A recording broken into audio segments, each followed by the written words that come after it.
You know that feeling when you walk onto a car dealership lot? All that shiny metal, the smell of a new interior. It's exciting, right? But what if I told you that you're not really looking at a bunch of cars? What if you're actually looking at a field of perfectly designed financial traps? Well, today we're going to pull back the curtain on this whole industry and expose a system that really has one goal: to get you and keep you in debt. I mean, just let this sink in for a second. A highly optimized, beautifully polished row of financial traps. This one idea, it changes everything about how you see a car lot. Suddenly you realize the cars themselves, they're just the bait. The real product, the thing they're really selling you, is something you can't even see. And here it is, this is the big secret. The entire business model has shifted under our feet. The modern auto industry isn't primarily in the business of making cars anymore. They are in the business of financial engineering. The car has become, for all intents and purposes, the delivery system for their actual product, a long, complicated, high-interest loan. So how do they get away with it? How do they hook so many of us? Well, it starts with a truly brilliant and honestly a pretty deceptive magic trick. It's a psychological sleight of hand that works on almost everyone. Just think about it for a minute. When you sit down at that little desk across from the salesperson, what's the first thing they almost always ask? It's not about horsepower, it's not about the total price of the car. No, it's something way more clever. And there it is. So, what are you looking for in a monthly payment? This question isn't about helping you, it's about trapping you. The second you give them a number, you've lost the game. Your focus immediately shifts from the actual price, that massive $50,000, $60,000, $70,000 number, to this tiny, digestible monthly figure. You're not buying a car anymore, you're just signing up for a subscription service like Netflix. The real cost just evaporates. And how do they work their magic to get your payment down to that number you asked for? It's simple. They just stretch the loan, and then they stretch it some more. You know, back in the 70s, a 3-year loan was the norm. Then, suddenly, 5 years became standard, and it was 6. And now, today, it is totally normal to see car loans that are 7 or even 8 years long. Yeah, just let that number sit there for a second. 8 years. You are signing a contract to make payments on a machine that's losing value every single day for nearly a decade. A child literally goes from being a kindergartner to a middle schooler in the time it takes to pay off one of these loans. It's absolutely absurd. So you have this super long loan, and you have this asset that's dropping in value like a stone. Well, that combination creates a really, really nasty problem. And this is where the jaws of the trap snap shut. You've probably heard this term before, right? Being underwater. This is what it means. Because the loan is so long, your payments are barely touching the actual principal you owe. But at the same time, your car's value is just plummeting.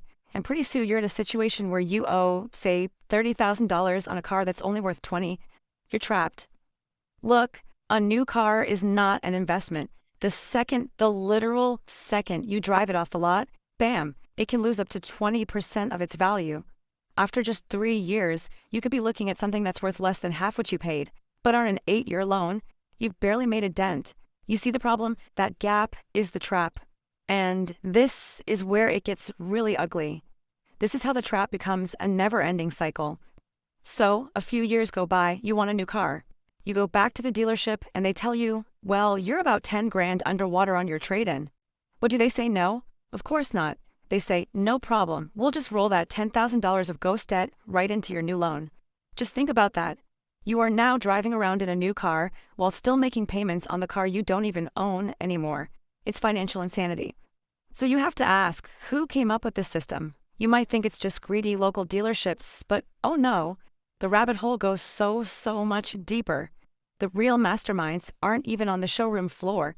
It's the car companies themselves. Ford isn't just Ford, it's Ford Motor Credit. GM has GM Financial. Toyota, Honda, Hyundai, every single one of them has their own gigantic in-house bank. And you have to understand, this isn't some little side business for them. It has become their primary business.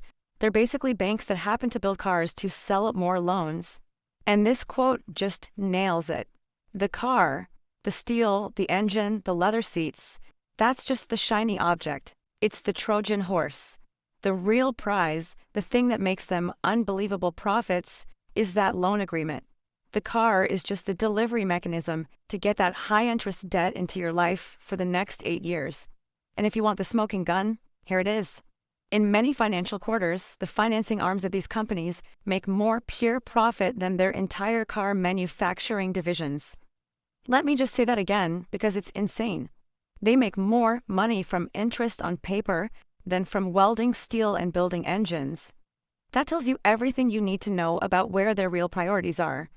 Okay, I know that all sounds incredibly bleak, but there is a way out. There is a road to freedom. It just requires a complete shift in our thinking. We have to completely redefine what luxury and success actually mean when it comes to our cars.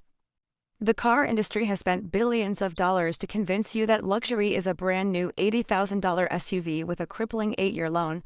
But that's not luxury. That's stress. Real luxury, that's having no car payment at all. It's the peace of mind knowing that your money is yours to build wealth, to travel, to invest, not to pay interest on a depreciating asset. We have to change the way we think about this.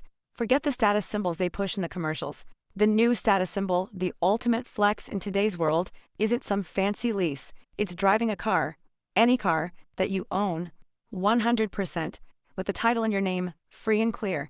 That is power. So that leaves us all with one really important question to ask ourselves. The next time you look at your car or think about buying one, just ask, is this thing a vehicle for transportation, or is it a vehicle for debt? Is it designed to get me from A to B, or is it designed to transport wealth away from my family and into the pockets of a finance company? Answering that honestly could change everything.